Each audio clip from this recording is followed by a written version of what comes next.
Assalamualaikum warahmatullahi wabarakatuh.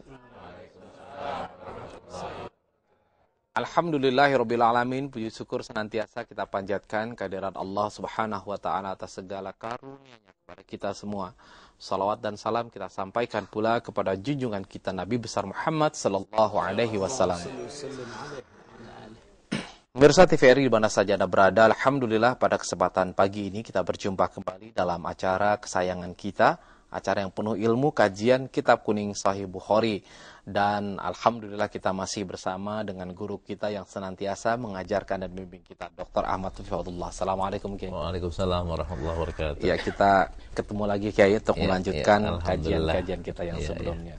Masya Allah. Dan pada hari ini kita pun kehadiran seorang guru kita yang lain. Alhamdulillah kita bisa berjumpa. Beliau adalah Kiai Haji Saifuddin Amsir, anggota Komisi Fatwa MUI Pusat dan juga Rais Syariah PBNU. Assalamualaikum Kiai. Beliau lebih sering baca kitab kuning daripada saya.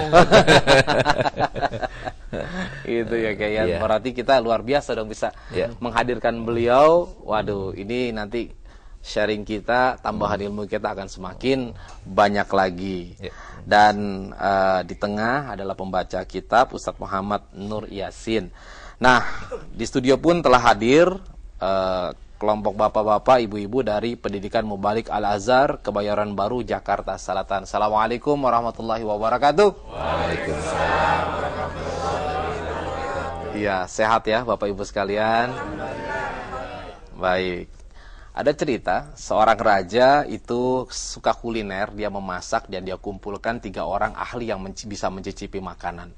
Tapi seorang ahli ini, dia sangat kesal. Kenapa? Karena pada hari itu dia kena sariawan. Jadi dia sama Allah tuh dia ya sama Tuhan lah gitu ya. Kok kenapa nih sampai saya ini nih begini nih? Ya nggak bisa mencicipi hidangan nantinya. Ya karena sariawan gitu. Sakit bertambah besar. Nah, ketika pada saat itu akan diadakan dimulai, sang raja bilang sama 3 orang tersebut, "Coba sekarang nikmati bagaimana rasanya masakan buatan saya." Yang seorang yang perasa itu datang dan bilang, "Waduh, ini enak sekali Raja." Padahal Raja merasakan bahwa makanan nggak enak. "Wah, Anda bohong. Ini makanan nggak enak, kamu bilang enak. Pancung dia." Dipancung. Yang kedua mikir, "Waduh, tadi bilang enak, dipancung." Yang kedua, "Bagaimana?" "Nggak enak Raja. Kamu menghina saya ya." Pancung lagi, pancung lagi.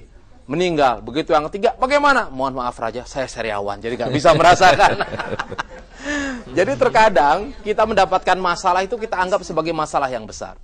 Tapi bukan mustahil. Ternyata apa yang diberikan Allah itu adalah yang terbaik buat kita, justru menghindarkan kita dari hal-hal yang mencelakakan diri kita. Nah, barangkali ini sekedar memberikan sedikit gambaran Kiai ya. Baik, nah Kiai, hari ini kita akan bicara soal apa Kiai? Iya. Kalau bahasa gaulnya adalah malu bertanya sesat di jalan. Waduh. Nah, tapi kalau babnya bagi yang membuka laptop atau buka kitab, itu bab ke-36 di Kitabul Ilm di Sahih Bukhari, bab man sami'a syai'an faraja'a hatta ya'rifahu. Artinya orang yang nanya lagi sampai dia mengetahui. Dia tahu, dengar nih, belum tahu, akhirnya nanya lagi sampai dia Kurius ya, orang yang ingin tahu lebih dalam lagi. Ya baik, nanti akan kita kaji lebih jauh lagi Kiai. Betul. Karena kita juga pengen tahu apa bedanya dengan orang-orang yang banyak tanya kemudian diomelin sama Rasul kan begitu. Iya. Baik. Nah, mengawali acara kita, mari sama-sama kita dengarkan pembacaan ayat suci Al-Qur'an yang akan disampaikan oleh Ustadz Ahmad Syaihu SPDI dan juga seri tilawah oleh Ati Bapak Sawang yang akan membacakan surat Al-Anfal ayat 1 sampai dengan ayat 2. Mari sama-sama kita simak.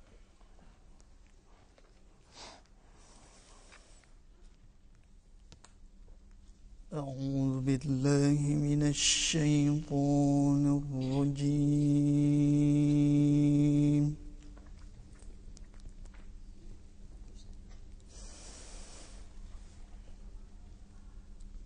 بسم الله الرحمن الرحيم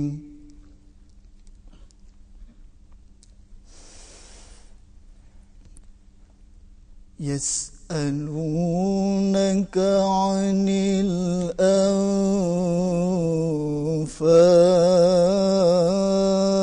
الأنفال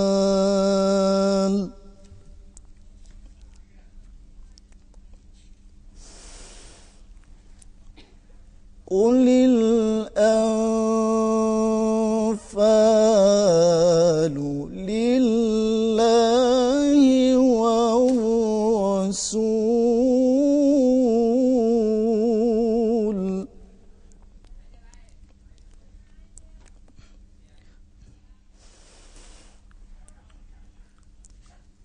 فاتقوا الله وأصلحوا ذات بينكم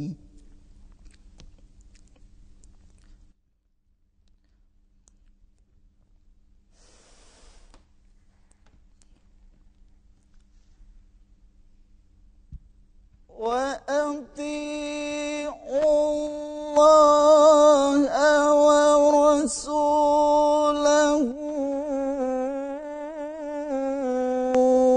إن كنتم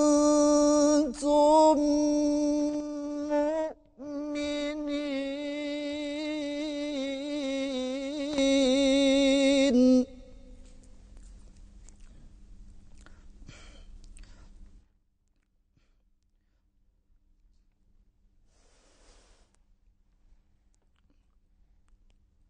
إنما المؤمنون الذين إذا ذكر الله وجلت قلوبهم وإذا تليت عليهم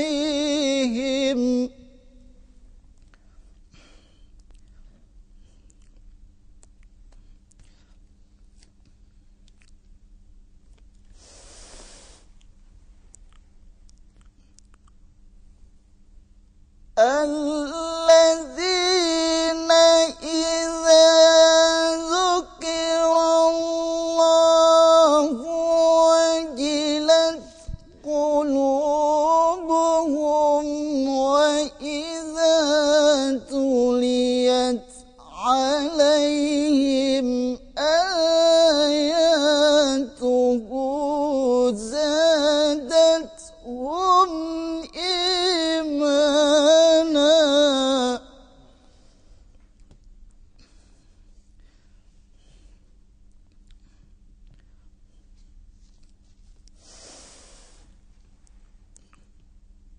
وإذا تليت عليهم آياته زادتهم إيمانا وعلى ربهم يتوكلون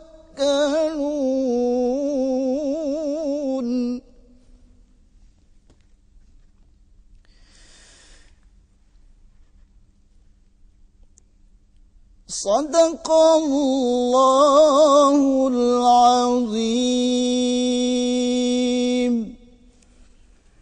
Aku berlindung kepada Allah dari godaan syaitan yang terkutuk.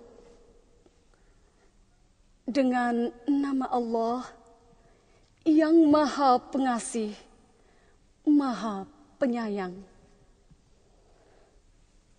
Mereka menanyakan kepadamu tentang pembagian harta rampasan perang. Katakanlah, harta rampasan perang kepunyaan Allah dan Rasul. Oleh sebab itu, bertakwalah kepada Allah dan perbaikilah perhubungan di antara sesamamu. Dan taatlah kepada Allah dan Rasul-Nya jika kamu adalah orang-orang yang beriman. Sesungguhnya, orang-orang yang beriman itu ialah mereka yang bila disebut nama Allah, maka gemetarlah hati mereka. Dan apabila dibacakan ayat-ayatnya, bertambahlah iman mereka karenanya. Dan hanya kepada Tuhanlah mereka bertawakal. Maha benar Allah dengan segala firman-Nya. Alhamdulillahirrabbilalamin. Itu tadi telah kita dengarkan. Semoga saja yang membacakan dan kita semua mendapatkan berkah dari Allah Subhanahu wa Ta'ala. Amin ya rabbal alamin. Dan sebelum kita lanjutkan kajian kita, saya akan menyampaikan seperti biasa kepada pemirsa yang ingin sekali ataupun salah satunya menerjemahkan ayat tadi ketika bergetar hatinya. Nah, biasa setelah bergetar ini tentunya ada action. Salah satu actionnya adalah dengan memberikan donasi ataupun memberikan sedekah per bulan ya sebesar Rp50.000 ke gerakan menghidupkan sunnah yang insya Allah akan dimanfaatkan untuk wakaf kitab hadis untuk pesantren dan madrasah, kemudian digitalisasi kajian hadis dan kitab-kitab hadis, kajian mingguan hadis dan ilmu hadis, pengembangan pusat kajian hadis dan juga pembangunan pesantren hadis untuk keluarga. Insya Allah mudah-mudahan ini bisa menjadi amal baik kita semua, amal yang terus mengalir yang akan mendapatkan imbalan berupa surga dari Allah ya Kiai. Amin ya rabbal alamin. Dan bisa disampaikan ke rekening nomor 70329024993 atas nama Yayasan Pusat Kajian Hadis Indonesia, rekening Bank Syariah Mandiri. Baik, sebelum kita lanjutkan, sama-sama kita akan simak dulu yang satu ini. Tetap bersama kami dalam kajian Kitab Kuning Sahih Bukhari.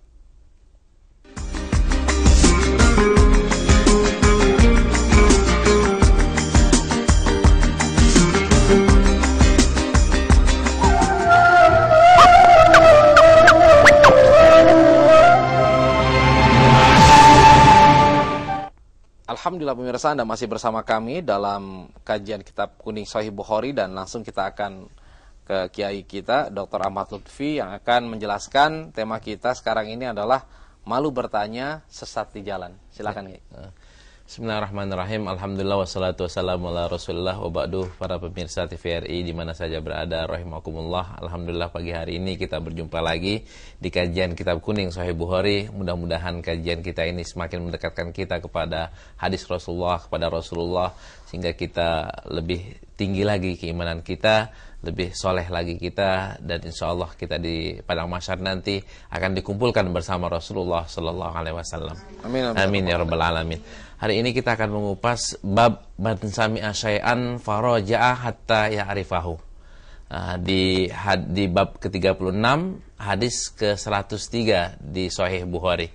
Untuk lebih jelasnya lagi kita dengarkan dan bisa lihat di layar kaca. Ustaz Yasin silahkan dibaca.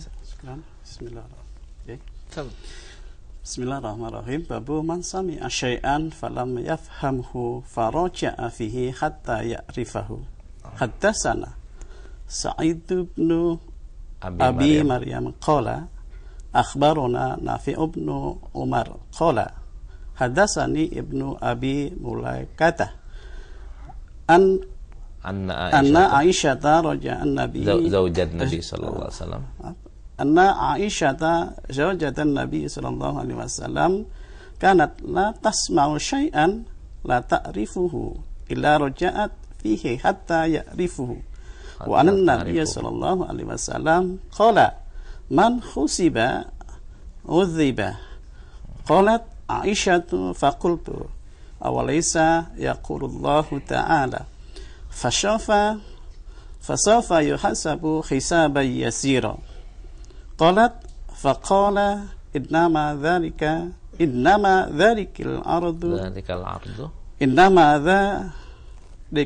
ardu ulaki man nuqishal hisaba yahlik. Ya.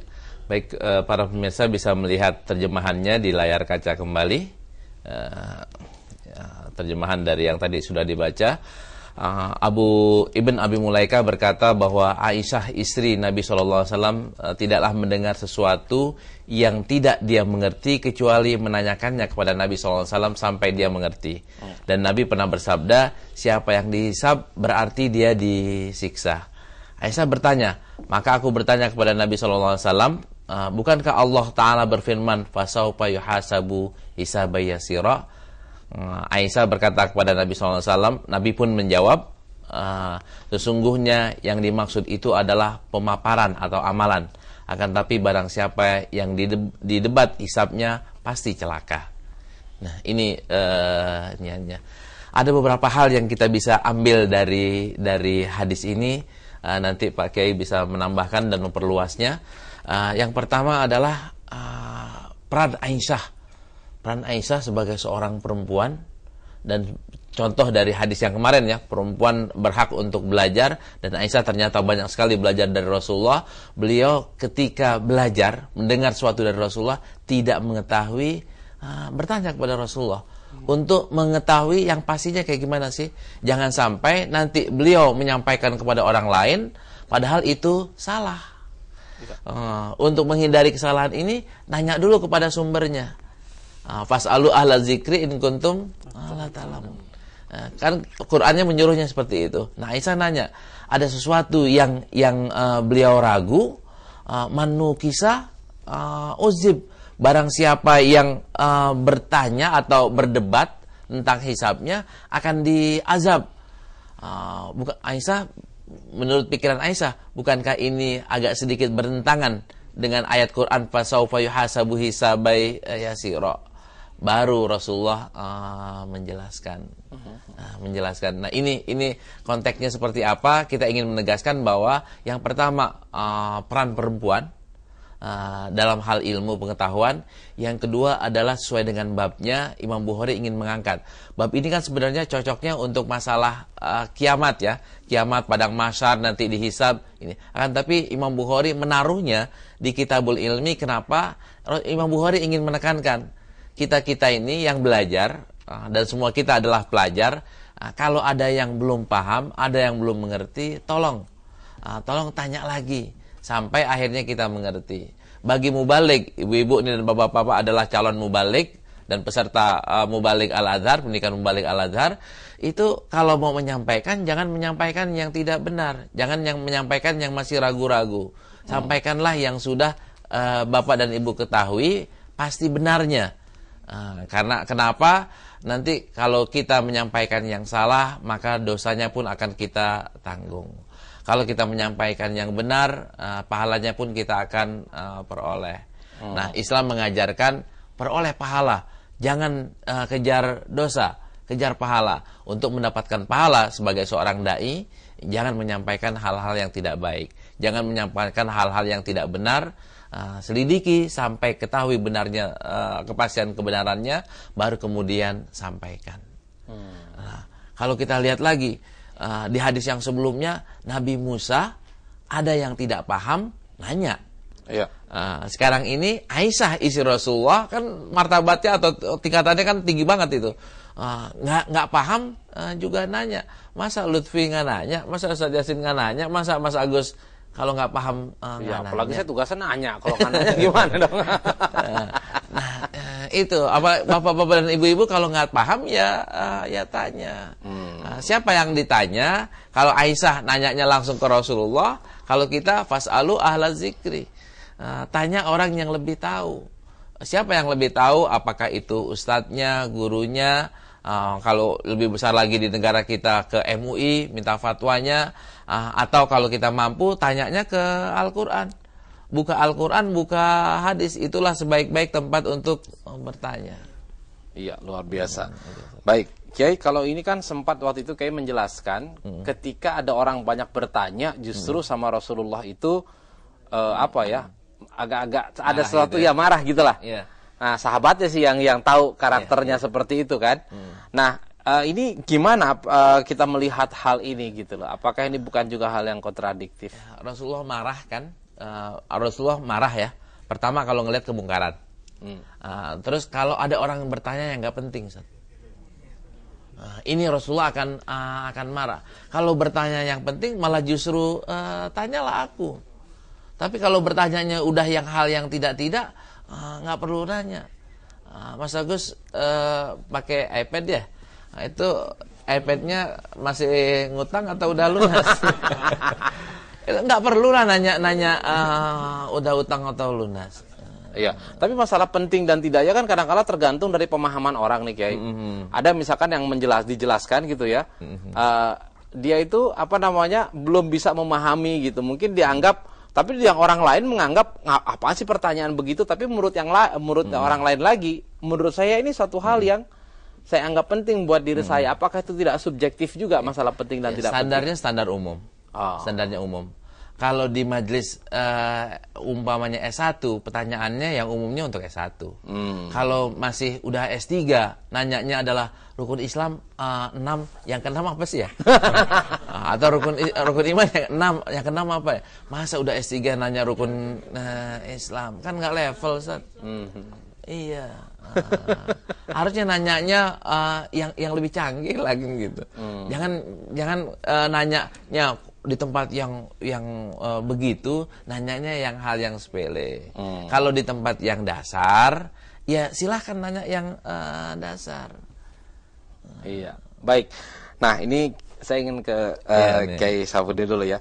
Kiai, kalau kita bicara mengenai referensi ataupun sumber bertanya, ini kan Komisi Fatwa ini biasanya kan menjadi ladang tempat orang bertanya ya tentang sesuatu yang terutama terkait dengan masalah hukum gitu. Nah, terkadang yang ingin kita pertanyakan bagaimana mengenai ini loh, apa namanya, bukan bicara legalitas tetapi keberadaan itu sendiri, kapabilitas orang yang memang patut untuk menjelaskan. Ini gimana, Kiai? Ya, pertanyaan tidak mesti ingin menggali sebuah kapasitas yang dimiliki seseorang. Yang dikejar dalam suatu pertanyaan adalah apa manfaat dari ilmu yang diketahui sesudah ditanya. Itulah yang menyebabkan bahwa kebinasaan orang-orang masa lalu, kasratu masailihim wa ikhtilafuhum ala anbiyaihim, yang menyebabkan binasanya umat masa lalu, bertanyanya terlampau banyak. Tapi dalam kebanyakan pertanyaan nggak ada sesuatu yang dia kejar untuk melakukan apa yang dia tanya itu secara positif. Dalam bahasa yang umum disebut mengada-ada gitu. Ini kan udah nggak perlu ditanya, seperti yang dijelaskan oleh Dr. Lutfi tadi. Jadi level-level pertanyaan itu, ya, itu sesuai dengan tuntutan majelisnya. Ini yang kemudian kasratu masailihim bisa membawa kepada keinginan untuk mendebat. Ya, jadi pertanyaan yang terlalu mendesak kan akhirnya bukan manfaat yang diambil, tetapi bagaimana menjatuhkan orang karena ketidaktahuan. Padahal kan ketidaktahuan itu milik semua orang. Ya. Dan pengetahuan adalah kelebihan yang ada pada diri seseorang. Nah, ketika muncul pertanyaan yang terlalu menggebu-gebu, itu akan diikuti oleh niatan-niatan yang salah. Orang-orang di Arab itu sering membuat satu pernyataan-pernyataan yang simpul tentang sikap orang-orang yang ingin menggali-gali sesuatu sekadar untuk memojokkan orang, memepet orang sampai dalam kapasitas menjatuhkan. Dan itu tidak bisa disamakan dengan yang mereka istilahkan tajahulus Sokrati, pura-pura jahilnya Sokrates, salah seorang filosof yang agak lebih duluan ya. Sebelum Plato, sebelum Aristo, orang menyebut Sokrates. Dalam buku ilmu pengetahuan yang suka dibaca oleh mahasiswa, itu ada istilah tajahulus Sokrati, pura-pura nggak tahu gitu, untuk mengejar sesuatu yang dapat diketahui secara benar. Sehingga dia harus mengambil langkah pura-pura nggak tahu dulu. Sebab terlalu banyak orang yang merasa semuanya serba tahu. Maaf ya, saya buat intermezzo kecil-kecil. Nggak apa-apa ya. Justru ini pengayaan buat kita. Suatu saat ada orang tukang cerita yang merasa dirinya adalah orang alim, padahal dia hanya seorang cerita. Tahdzirul khawas min akadzibil qussas, satu kitab ya dari Ibn Taimiyah atau siapa saya lupa pengarang ini. Tahdzirul khawas min akadzibil qussas. Insyaallah ini karangan Imam Suyuti. Suyuti. Memberikan peringatan kepada orang-orang yang terpelajar dari dusta-dusta tukang cerita. Sebab dia suka memberikan satu gambaran-gambaran yang berlebihan pada saat bercerita, apalagi cerita tentang akhirat. Bidadari yang sekian ini banyaknya, yang demikian sayapnya, melayani segala macam lah ya, diceritakan itu. Nah, di antara yang unik, lucu, tapi ada manfaatnya untuk diketahui oleh para pemirsa dan oleh para mubalighin ini. Suatu saat si tukang cerita itu berkata, "Saluni amma dunal arsh." Silakan kalian bertanya kepada saya segala sesuatu yang di bawah arasy. Arasnya aja dia nggak tahu. Pendek kata, saya bisa jawab segala-galanya selama dia ada di bawah arasy. Allahu Akbar. Orang tanya begini, dia jawab begitu. Tapi benar nggak tuh jawaban? Wong semuanya serba di alam khayal. Siapa yang bisa membuktikan? Jadi tepat-tepat saja. Sampai di suatu saat anak kecil datang menghadap. "Ya Syekh, Tuan Guru, Anda yang berkata, silakan bertanya kepada saya apa yang ada di bawah arasy. Saya berikan jawabannya." Si anak itu bertanya, "Jenggot Anda itu genap atau ganjil?" Kan lucu. Mengada-ada kan? Masa tahu semua-muanya? Oleh sebab itu yang datar saja, yang dapat dikejar. Sehingga Tuan Syekh itu menjadi gelagapan ketika yang bertanya cuma anak-anak saja. Siapa yang pernah menghitung jenggot? Masya Allah. Akhirnya anak itu menjawab. Ketika Tuan Syekh gelagapan nggak bisa menjawab, maka anak itu yang menjawab bahwa segala sesuatu, tumbuh-tumbuhan, segala macam itu berdasarkan ayat Quran. Semuanya dijadikan Allah berpasang-pasangan. Jadi jenggot Anda itu genap. Dan dia juga nggak bisa ngomong lagi kan. Masa dia mesti gitu. Subhanallah, baik. Terus ditambah lagi sama anak. Kalau saya tidak percaya silakan hitung sendiri. Baik, Kiai, sebelum kita lanjutkan, kita akan saksikan dulu tayangan berikut ini, tayangan sisi lain.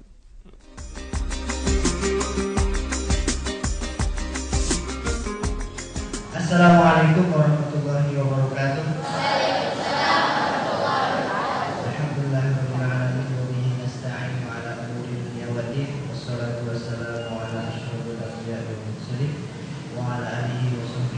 Allah Ta'ala berfirman, "Katakanlah, apakah sama orang yang mengetahui dan orang yang tidak mengetahui?"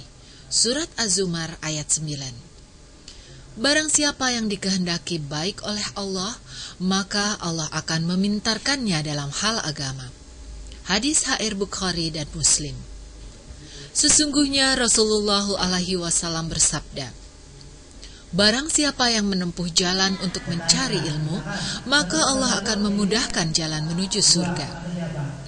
Generasi muda yang sedang dalam tahap belajar agar memahami semua itu, dengan jalan lebih banyak berkumpul mendalami ajaran-ajaran agama yang didapat di luar pendidikan formal. Pendidikan agama yang diterapkan di SMP Islam Terpadu Al-Muhdi khususnya kajian-kajian hadis merupakan suatu jadwal rutin yang dilakukan di sekolah ini. Dengan menerapkan kajian-kajian hadis dan pengajian secara bersama-sama, siswa bisa saling mengisi, berbagi pengetahuan sesama ustadz, sesama teman, untuk terus menggali pelajaran agama yang sebelumnya banyak tidak diketahui. Pada akhirnya generasi muda tidak akan merasa minder dalam pergaulan, sehingga dia akan menjadi insan-insan yang berani tampil dalam kemajuan bangsa, keyakinan dalam beragama, serta bisa menjaga citra dirinya dalam kekuatan iman. Wa iqamis shalah wa ita'iz zakah wa hajjil baiti wa shaumi ramadhana. Rawahul Bukhari wa Muslim. Assalamualaikum warahmatullahi wabarakatuh. Saya salah satu murid dari SMPT Al-Mukni. Saya bernama Muhammad Zaki, saya perwakilan dari kelas 8. Saya di sini belajar sangat banyak pelajaran-pelajaran yang sangat bermutu dan bermanfaat. Salah satunya adalah kajian hadis yang langsung diajarkan oleh Ustadz kami di sini. Lalu saya juga belajar menghafal dan mendalami tentang hadis Rasulullah. Salah satu hadis yang saya hafal adalah al-haya'u minal iman, yang artinya malu itu sebagian dari iman, yang bermaksud adalah malu untuk bermaksiat dan membuat hal-hal yang sangat keji. Sekian dari saya. Assalamualaikum warahmatullahi wabarakatuh. Assalamualaikum warahmatullahi wabarakatuh. Di SMPT Al-Mukni ada 2 sistem yang diajarkan kepada anak, sistem pendidikan umum sebagaimana layaknya anak-anak mendapatkan pendidikan umum, dan di sistem yang kedua adalah anak-anak diajarkan bagaimana pembelajaran pendidikan agama, dan salah satunya adalah kajian hadis yang kami ajarkan kepada siswa-siswi kami di SMPT Al-Mukni yang dilaksanakan setiap minggu pertama pada setiap bulannya. Dalam kajian hadis ini anak-anak diajarkan untuk pembelajaran membaca hadis, kemudian periwayatan hadis dan juga matan hadis, sehingga anak-anak mengerti betul apa dan bagaimana tentang hadis itu dan juga pelaksanaannya. Di samping itu anak-anak juga diajarkan untuk menghafal hadis-hadis yang kami ambil dari kitab Arba'in An-Nawawi, sehingga mudah-mudahan dengan pendidikan anak, dengan pendidikan karakter yang kami sampaikan kepada anak-anak yang dijalankan sistem di SMPT Al-Mukni ini, mudah-mudahan bisa memberikan satu nuansa baru untuk mereka belajar dan mencintai tentang hadis. Demikian. Iya, alhamdulillah tadi kita sudah saksikan tayangan dari sisi lain, Kiai. Ini tadi kita menyoroti mengenai bagaimana pendidikan ya dilakukan sejak usia dini dan merangsang anak untuk bertanya. Nah, kalau kita lihat, Kiai, biasa kan anak-anak kecil itu memang punya keinginan bertanyanya luar biasa gitu ya. Kita lihat dari bayi aja, tiap lewat itu apa, Mama? Itu apa? Kadang-kala orang tuanya sendiri yang bingung. Dan kadang-kala orang tua suka jawabnya asal-asalan gitu loh. Yang penting anaknya seneng aja, diem. Nah, ini gimana nih, Kiai? Pokoknya supaya anak diem udah dijawab apa aja deh. Kalau belajar dari hadis yang tadi salah, Dok Ustaz. Rasulullah pernah nggak jawabnya asal-asalan? Nggak pernah. Kalau ini A dijawab A, kalau ini B dijawab B. Ada memang sesuatu yang tidak boleh diketahui oleh anak kecil seusia dia, dipakai bahasa kias. Tapi bukan berarti bahasa kias itu bahasa bohong. Misalnya anak kecil nanya, Mama, saya ini dari mana sih asalnya gitu? Iya. Kan dijawabnya gimana, Kiai? Dari Allah. Oh gitu ya. Allah tuh di mana? Allah di atas. Kalau di bawah ada gak Allah? Allah ada di mana-mana. Kan jawabnya harus betul dan ada ilmu tersendiri. Ada ilmu tersendiri buat menjawab pertanyaan anak-anak tanpa berbohong. Yang dilarang adalah untuk berbohong. Oh, termasuk misalkan anak kecil lagi main di sana, ya awas, di sana ada tikus, padahal nggak ada tikus, itu nggak boleh juga ya? Nggak boleh, Ustaz. Nggak boleh. Harusnya jangan main seperti itu berbahaya. Harusnya seperti itu. Nanti kalau jatuh, luka, kan kamu jadi sakit. Iya. Jadi intinya kita lihat juga ya, berarti setiap anak orang yang menjawab, bertanya itu kita lihat kapasitasnya, apakah dia seorang balita, SD, SMP, SMA ataupun kuliah dewasa, tadi. Betul. Dan intinya adalah guru harus bisa juga menjawab dengan bijaksana. Jawaban itu sebenarnya ingin memenuhi, apakah jawaban itu penting dalam kaitan memenuhi kewajiban menjawab atau sebenarnya memenuhi keingintahuan anak itu, Kiai? Kan dua hal yang berbeda tuh. Kalau anak kan ingin tahu ya. Kalau orang juga banyak ingin tahu. Akan tapi ketika buat orang dewasa, dewasa, ketika kita bertanya kepada Ustadz, ketahuilah bahwa tidak semua hal yang kita tanyakan itu diketahui oleh Ustadz itu.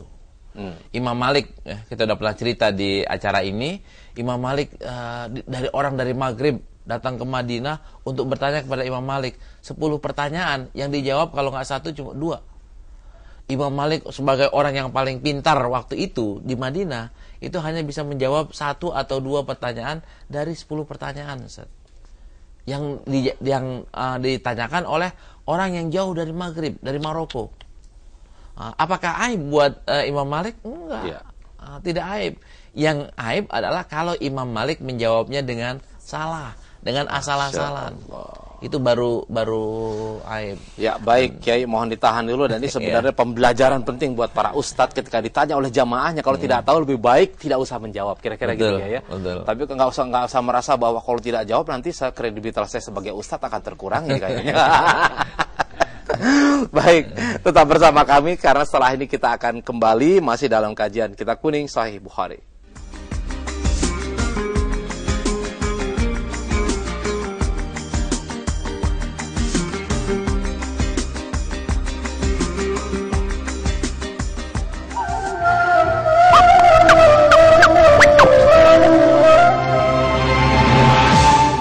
Alhamdulillah, terima kasih pemirsa. Kita akan lanjutkan lagi kajian kita, dan kita juga ingin memberikan kesempatan barangkali kalau ada yang ingin bertanya dari Bapak Ibu sekalian, ya silahkan yang di sebelah kiri kanan saya, Bapak, Ibu. 1, 2, 3, 4. Saya kira langsung ya Pak, silakan.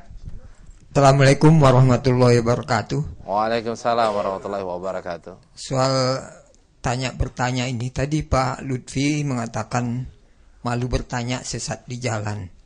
Tapi di masyarakat kita ada pendapat bahwa kalau pertanyaan tidak bermutu ya jangan ditanyakan. Jadi banyak orang tuh takut bertanya, nanti dilecehkan. Oh, kamu pertanyaannya tidak bermutu, lebih baik nggak tanya gitu. Ini mengakibatkan proses belajar itu jadi kurang efektif. Nah, bagaimana kita merubah sikap yang demikian? Terima kasih. Iya, terima kasih Pak. Selanjutnya Ibu. Assalamualaikum warahmatullahi wabarakatuh. Waalaikumsalam warahmatullahi wabarakatuh. Nama saya Suryani Hamid dari PMA Al-Azhar tingkat dasar. Ustadz, saya mau nanyakan tentang masalah hadis, kesahihannya. Ada 2 hadis, boleh nggak Ustadz 2? Ya, yang berkaitan dengan temanya Bu. Iya, malu bertanya sesat di jalan, itu temanya. Iya. Ya, maksudnya gimana Ibu? Gini. Ada sabda Rasulullah, ada 2 golongan dari ahli neraka yang belum pernah saya lihat keduanya itu. 1, kaum yang membawa cambuk seperti ekor sapi, yaitu cemeti. 2, perempuan yang berpakaian tetapi telanjang, cenderung kepada perbuatan maksiat, dan cenderung orang lain kepada perbuatan dan rambutnya sebesar punuk onta. Mereka ini tidak akan bisa masuk surga dan tidak akan mencium bau surga. Padahal bau surga itu tercium sejauh perjalanan demikian dan demikian. HR Muslim bab libas. Itu saya mau tanya kesahihannya dan keterangannya sedikit Ustadz. Satu lagi boleh Ustadz? Apa satu aja? Iya. Satu lagi boleh? Tentang masuk kesahihan hadis. Ya, ini kesahihan hadis, terus keterangannya sedikit gitu. Karena saya kurang paham maksud ini hadisnya. Ya baik, nanti kita aja. Giliran dulu ya Bu ya. Makasih banyak Ustaz. Assalamualaikum warahmatullahi wabarakatuh. Waalaikumsalam. Siapa tadi lagi ada ingin bertanya?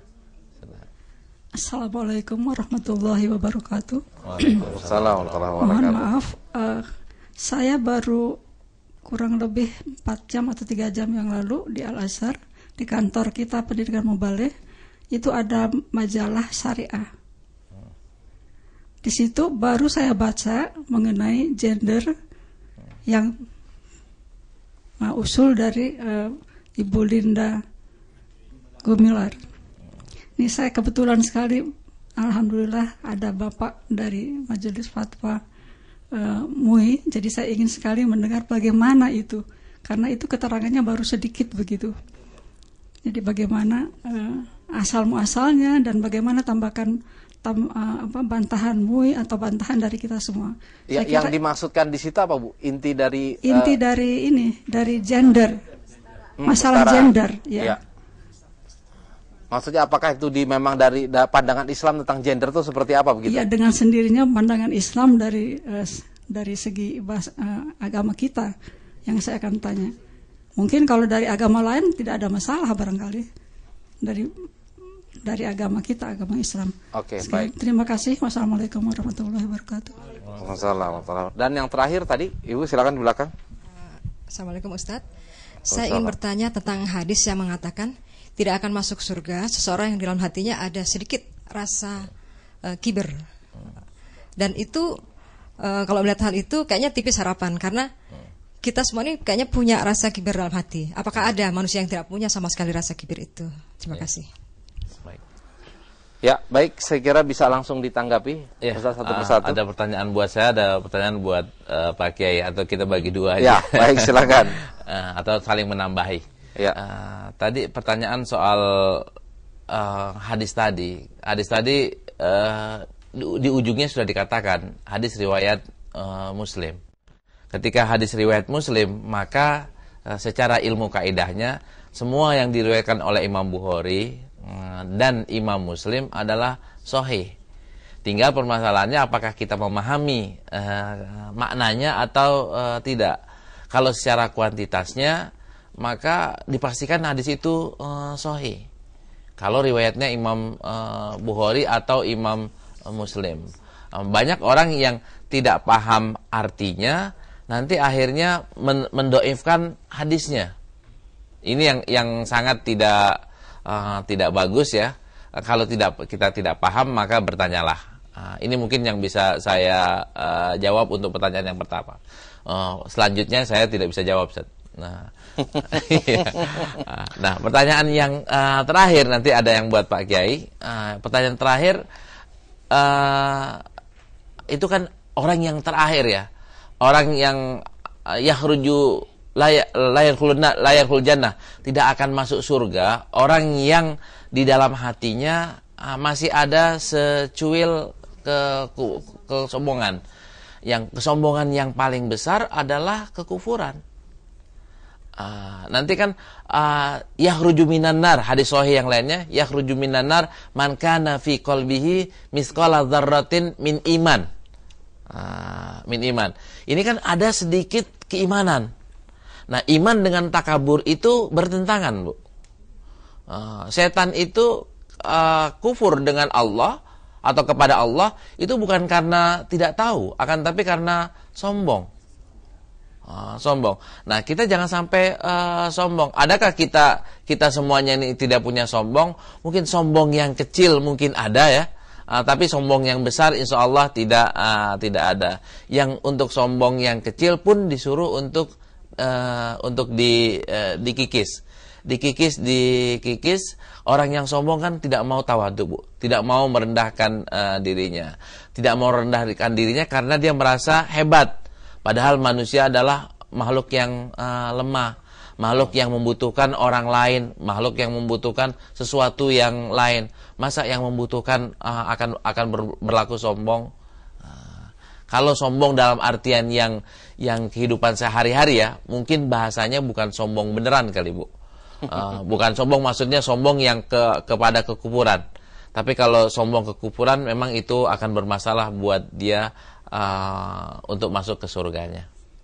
Ya, tadi yang pertanyaan pertama belum kayak pertanyaan yang tidak bermutu gitu loh, sehingga anak-anak kadang-kala kan takut untuk bertanya karena khawatir dianggap oh gitu aja kok ditanya nggak ngerti-ngerti gitu. Untuk zaman sekarang jawabannya udah gampang, Pak. Kalau masih bisa dijawab sama Google, jawab Google aja.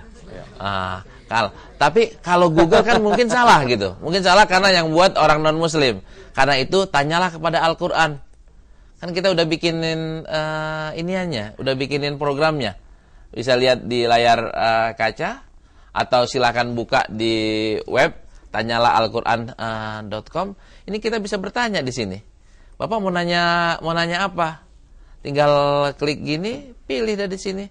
Mau nanya tentang sabar, tentang sombong, tulis sombong. Sombong. Enter. Ya, ada nih. Sombong, orang yang sombong akan dimasukkan ke neraka. Klik. Klik, jawabannya ada di layar kaca. Dan bagi yang nggak bisa baca, tinggal klik lagi di sini. Baca. Kalau ada teman yang nanya, Pak, kirim aja lewat Facebook di sini. Klik dah. Facebooknya atau ke Twitternya. Selesai. Kalau nggak punya juga, kopiin ini. Kopiin, printerin, kirim. Udah. Nah, sekarang udah banyak hal-hal yang kayak begini, dan insya Allah Pusat Kajian Hadis sudah bikin yang Tanyalah Al-Quran, akan bikin lagi program yang Tanyalah Hadis. Tanyalah Hadis, nanti pertanyaan Ibu tadi, Ibu tinggal masukkan, jawabannya akan tertulis, tercetak, akurasinya tinggi. Doain mudah-mudahan itu bisa. Ya.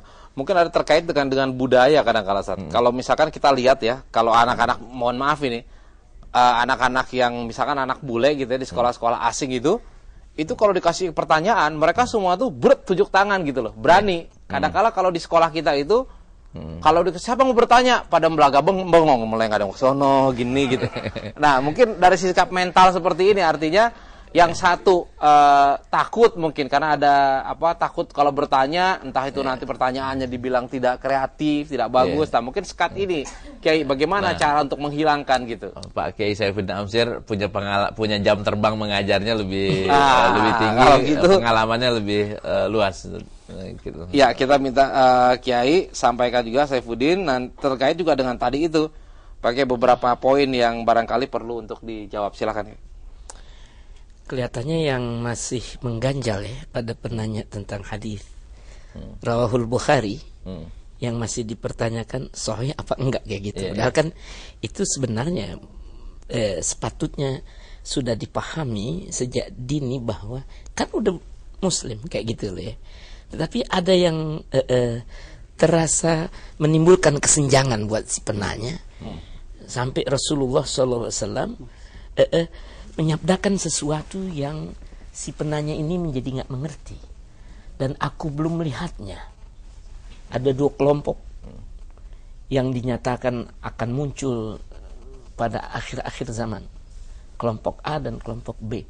Kelompok B itu yang disebut kasiyatun ariyat, berpakaian tetapi telanjang.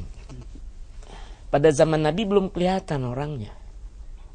Aku melihat itu dalam visi Rasulullah, dalam tangkapan hati Rasulullah, itu akan muncul tuh nantinya. Tapi dia sekarang belum muncul. Kenapa dia? Dia ini ahli-ahli neraka yang kalau dia berdandan, dia menutupi badannya dengan pakaian, tetapi pakaian itu justru melahirkan daya tarik sensual. Sampai orang menyebut si cantik itu menjadi seksi. Ya. Kan itu suatu yang berlebihan dari format yang semestinya cantiklah karunia Allah. Tetapi kalau udah seksi, kan arahnya sudah ke sana. Apa perempuan itu diciptakan Allah hanya untuk menjadi korban-korban kebuasan lelaki dalam konteks seks? Kan dia nggak pikirkan kata itu.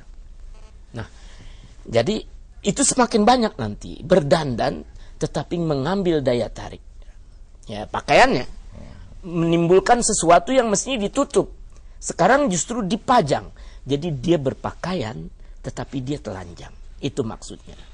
Nanti dandanannya itu, sanggulnya itu seperti punuk onta. Kayak gitu. Ya, kita tahunya sekarang memang, apalagi zaman sasak-sasak tahun 60-an udah muncul itu. Sampai ada, maaf ya, saya kasih aja deh ceritanya kan. Tuh lihat aksinya si Indon, rambut disasak kayak singe. Iya kan? Naik mobil merek Impala. Nggak tahu siapa yang punya. Padahal yang nyanyi itu Oslan Husin, orang Padang. Tapi pakai gaya orang Jakarta kayak begitu. Dia ingin menggambarkan rambutnya disasak kayak singa. Itu ada hadis Rasulullah. Orang itu akan muncul di akhir zaman. Mudah-mudahan dengan jawaban ini kesenjangan ibu ya cairlah ya kayak begitu. Terus yang kedua masalah gender. Masalah gender sebetulnya adalah sebuah rontaan yang diajukan dengan begitu menghujat kodrat kenyataan kemanusiaan yang memang sudah ada. Orang-orang yang kemudian merasa menyesali begitu taat dengan keinginan-keinginan, emosi-emosi modernisme, gitu ya, pengen jadi serba modern, ingin menjadi serba modern. Nah, aliran-aliran modern itu ternyata belakangan kan jadi gagal.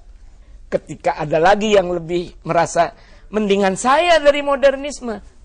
Anak-anak mahasiswa saya di UIN menyebutnya postmodernisme. Sesuatu yang datang sesudah berakhirnya masa yang dibangga-banggakan dengan modernisme ya.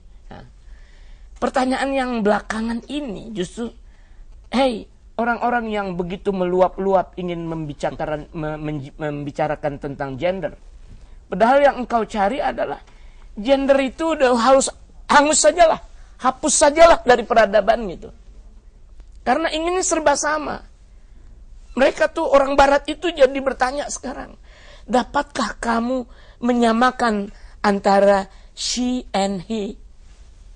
Bisakah itu diidentikan, she adalah he and he adalah she?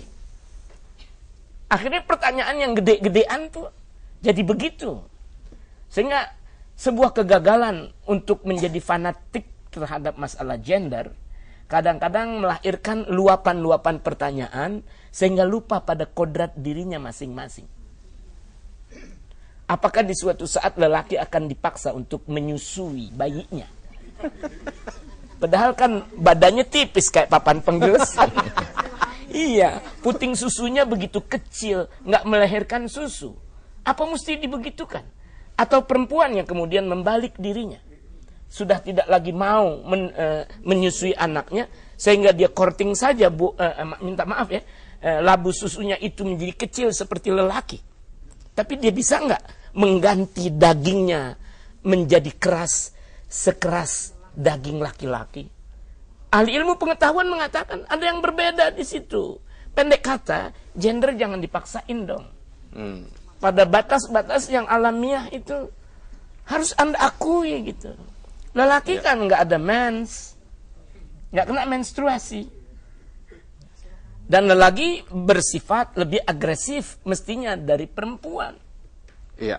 Dalam hadis, bila dibukakan, diambil rasa malu pada diri perempuan, maka dia akan menjadi makhluk yang lebih beringas dari lelaki. Jadi ada sesuatu yang substansial pada diri perempuan. Lelaki dengan ya keagresifannya, perempuan dengan rasa malunya. Bila itu yang berpadu dalam sebuah rumah tangga, lahirlah yang disebut rahmah.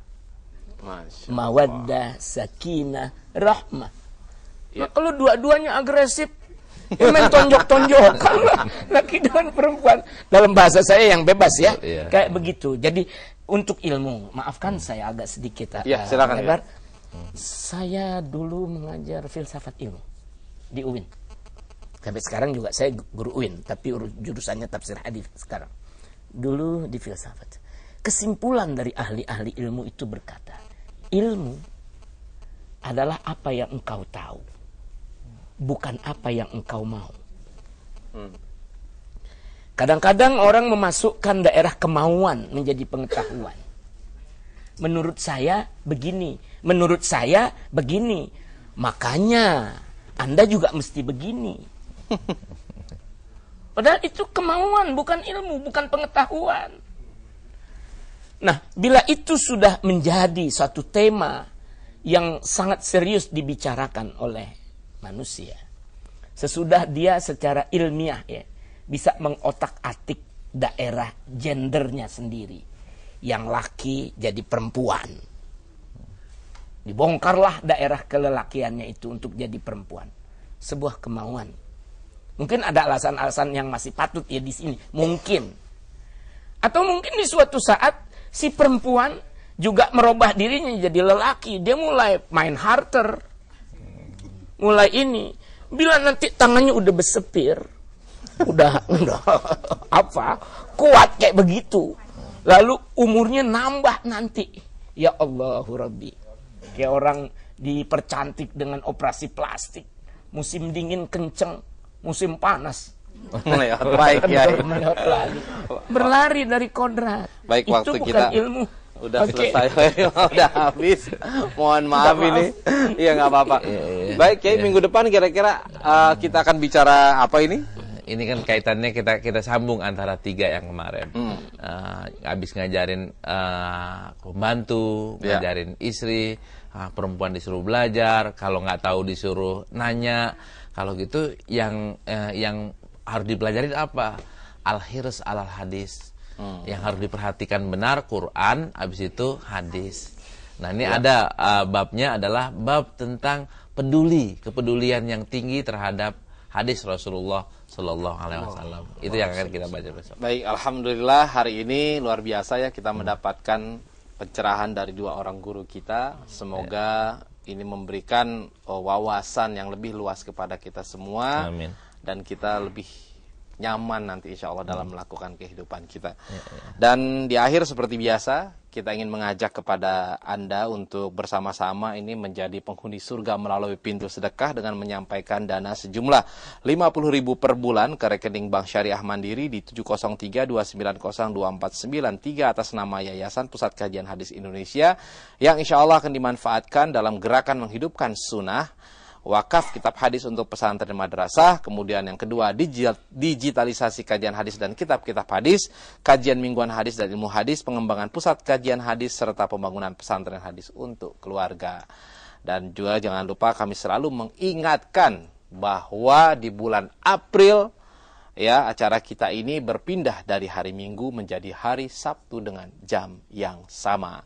Terima kasih atas perhatian Anda. Mohon maaf bila ada hal-hal yang kurang berkenan. Mari sama-sama kita tutup dengan doa penutup majelis. Subhanakallahumma wa bihamdika asyhadu an la ilaha illa anta astaghfiruka wa atubu ilaik. Wabillahi taufiq wal hidayah. Assalamualaikum warahmatullahi wabarakatuh. Waalaikumsalam warahmatullahi wabarakatuh.